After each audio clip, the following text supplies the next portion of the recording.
Kidney आपल्या शरीरात फक्त रक्त फिल्टर करण्याचं काम करते का? सुसायडल थॉट्स आणि किडनी एनर्जीचा काय संबंध आहे? जाणून घेऊयात ॲक्युपंक्चर सायन्समधील तुम्हाला माहिती नसलेल्या गोष्टी. नमस्कार, मी healer Anjali Jadhav. Heal with Anjali या यूट्यूब चॅनलवरती आपल्या सर्वांचं स्वागत आहे. आज मी तुम्हाला आपल्या शरीरातील महत्त्वाचा अवयव किडनी याचे तुम्हाला माहिती नसलेले फायदे सांगणार आहे. लक्ष देऊन आणि शेवटपर्यंत ऐका, कारण हेल्दी एजिंग म्हणजेच निरोगी वृद्धत्वाकडे कसं जायचं याचा हा सोपा मार्ग आहे. आपल्या सर्वांना असं वाटतं की किडनीचं काम फक्त रक्त फिल्टर करणं आणि लघवी तयार करणं आहे, हो ना? आधुनिक विज्ञानानुसार हे नक्कीच किडनीचं एक महत्त्वाचं काम आहे. पण ॲक्युपंक्चर सायन्स आणि सुजोग थेरपीमध्ये किडनीकडे फक्त एक अवयव म्हणून पाहिलं जात नाही, तर तिला आपल्या शरीराची लाईफ बॅटरी किंवा एनर्जी बँक असं मानलं जातं. ॲक्युपंक्चर सायन्स असं सांगतं की आपण जन्माला येताना आपल्या आई वडिलांकडून एक विशेष ऊर्जा घेऊन जन्माला येतो. तिला प्रीनेटल एनर्जी किंवा झिंग असं म्हणतात. ही ऊर्जा आपल्या संपूर्ण आयुष्याचा पाया मानली जाते. जसं मोबाईलमध्ये बॅटरी असते तशीच आपल्या शरीरात किडनीची एनर्जी असते. आणि म्हणूनच किडनी एनर्जी मजबूत असेल तर व्यक्तींमध्ये उत्साह, सहनशक्ती, स्थिरता आणि जीवनशक्ती चांगली दिसून येते. आता पाहूया ॲक्युपंक्चर सायन्स प्रमाणे किडनी एनर्जीचा शरीराच्या कोणकोणत्या भागांशी संबंध जोडला जातो. 1. किडनी गव्हर्न्स बोन असं म्हटलं जातं. म्हणजेच हाडांच्या मजबूतीमध्ये किडनी एनर्जीची महत्त्वाची भूमिका मानली जाते. वयानुसार हाडे ठिसूळ होणे, गुडघेदुखी, पाठदुखी यांचा संबंध काही वेळा किडनी एनर्जीशी जोडला जातो.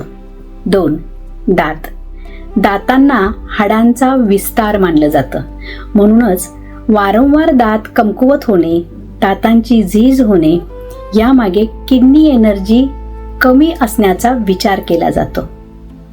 3. केस. डोक्यावरच्या केसांचा संबंध किडनी इसेन्सशी जोडला जातो. अकाली केस पांढरे होणे, केस गळणे, केसांची चमक कमी होणे यामध्ये किडनी एनर्जीचा विचार केला जातो. 4. Reproductive health. स्त्रियांमध्ये मासिक पाळीच्या तक्रारी, अंगावरचं पांढरं जाणं, फर्टिलिटी, मेनोपॉज आणि पुरुषांमध्ये रिप्रोडक्टिव्ह व्हायटॅलिटी यांचा संबंध देखील किडनी एनर्जीशी जोडला जातो. म्हणूनच अनेक ॲक्युपंक्चर प्रोटोकॉल्समध्ये किडनी मेरिडियनला महत्त्व दिलं जातं. 5. श्रवणशक्ती म्हणजेच hearing ability. Acupuncture science says kidney opens into years. म्हणून कानांचे आरोग्य आणि श्रवणशक्ती यांचा संबंध किडनी एनर्जीशी जोडला जातो. वाढत्या वयानुसार ऐकण्याची क्षमता कमी होणे किंवा कानात आवाज येणे अशा तक्रारींमध्ये किडनी एनर्जीचा विचार नक्की केला जातो. 6. ब्रेन आणि विजडम. ॲक्युपंक्चर सायन्समध्ये एक सुंदर संकल्पना आहे. Kidney produces marrow and marrow nourishes brain. म्हणजेच ब्रेन फंक्शन, स्मरणशक्ती, एकाग्रता, निर्णय क्षमता आणि शहाणपण या सर्वांचा संबंध किडनी एनर्जीशी जोडला गेलेला आहे. 7. फिअर किंवा भीती नावाचं भूत. आपल्या शरीरातील प्रत्येक अवयवाचा एका भावनेशी संबंध जोडला जातो. किडनीची भावना आहे फिअर म्हणजेच भीती. जे लोक स्वतःला सतत असुरक्षित फील करतात, सतत भविष्याची चिंता करतात, सतत भीतीमध्ये जगतात किंवा अतिचिकित्सकपणा असतो, म्हणजे कोणत्याही गोष्टीमध्ये काय निगेटिव्ह होऊ शकतं ह्याचा पहिल्यांदा विचार करणं, तर अशा लोकांच्या मध्ये किडनीची एनर्जी कमकुवत होऊ शकते. किडनीची एनर्जी जर अति जास्त प्रमाणात डिस्टर्ब झाली असेल तर व्यक्ती आत्महत्येचे विचार पण करू शकते. आणि या उलट किडनी एनर्जी जर मजबूत असेल, बॅलन्स्ड असेल तर व्यक्ती अधिक ग्राउंडेड असते, स्टेबल असते आणि ती कॉन्फिडंट असते. 8. Healthy ageing. आपण पाहतो काही लोक 70-80 वयातही उत्साही असतात, तर काही लोक खूप लवकर थकलेले दिसतात. यामध्ये किडनी एनर्जी महत्वाची भूमिका बजावते. म्हणूनच निरोगी वृद्धत्वाचा पाया किडनी एनर्जीला मानलं जातं. 9. बोन मॅरो आणि ब्लड फॉर्मेशन. किडनी इसेन्सचा संबंध बोन मॅरोशी जोडला जातो. त्यामुळे शरीराच्या विकासाशी, पुनर्निर्मितीशी आणि रक्तनिर्मितीशी किडनी एनर्जीचा संबंध जोडला जातो. तुमच्या शरीरात जर सतत हिमोग्लोबिनची कमतरता जाणवत असेल तर किडनीच्या एनर्जीचा नक्की विचार करावा लागतो. 10. शरीराची नॅचरल कूलिंग सिस्टीम. आणखी एक महत्वाची गोष्ट, ॲक्युपंक्चर सायन्स सांगतं की किडनीला फक्त शरीराची बॅटरीच नाही तर शरीराच्या नॅचरल कूलिंग सिस्टीमचा एक महत्वाचा भाग देखील मानलं जातं. एक सोपं उदाहरण बघूयात. कारचं इंजिन सतत चालू राहिलं की ते गरम होतं, हो की नाही? म्हणून कारमध्ये कूलंट वापरलं जातं जे इंजिनला योग्य तापमानात ठेवण्यास मदत करतं.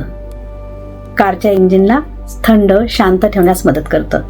तसंच आपलं शरीर दिवसभर काम करतं, धावपळ करतं, विचार करतं, भावनिक ताणतणाव सहन करतं आणि म्हणून शरीर आणि मनावर सतत ताण येत असतो. ॲक्युपंक्चर सायन्स सांगते की किडनी एनर्जी शरीरातील नैसर्गिक शीतलता, ओलावा आणि संतुलन टिकवून ठेवण्यास मदत करते.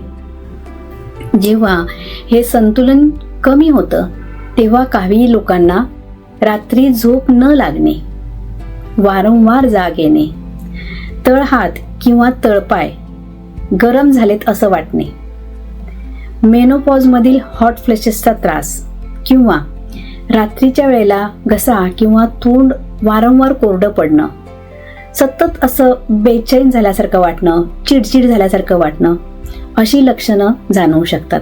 आणि म्हणूनच चांगली झोप ही फक्त आराम नाही किंवा लक्झरी नाही, तर दिवसभराच्या कामानंतर शरीराला स्वतःची दुरुस्ती करण्यासाठी, ऊर्जा साठवण्याची आणि संतुलन परत मिळवण्याची एक संधी असते. तुम्हाला तुमच्यामध्ये यापैकी वरील कोणती लक्षणे आढळतात का? लक्ष देऊन पहा. आणि असं जर असेल तर किडनी एनर्जी कमी करणाऱ्या कोणत्या गोष्टी आहेत हे समजून घ्या. सततची भीती, असुरक्षितता, अति विचार करणे किंवा अति चिकित्सकपणा करणे, अतिश्रम करणे, दीर्घकालीन ताणतणाव, अपुरी झोप, शरीराला पुरेशी विश्रांती न देणे, ह्या सर्व गोष्टी तुमच्या किडनीची एनर्जी कमी करतात. आणि किडनीला तुम्हाला स्ट्रॉंग ठेवायचं असेल तर वेळेवर झोपणं, संतुलित आहार घेणं, पुरेसे पाणी पिणं, स्माइल मेडिटेशन किंवा ध्यान करणं, निसर्गात वेळ घालवणं, भीती आणि असुरक्षितता कमी करण्यास काहीतरी आनंदी काम करणं, या किडनी पॉइंट्सवरती दिवसातून 2 वेळा ॲक्युप्रेशर करणं, ह्या सर्व गोष्टी आपण करत राहा. आधुनिक वैद्यकशास्त्र आणि ॲक्युपंक्चर सायन्स किंवा सुजोग थेरपी ही वेगवेगळी मॉडेल्स आहेत.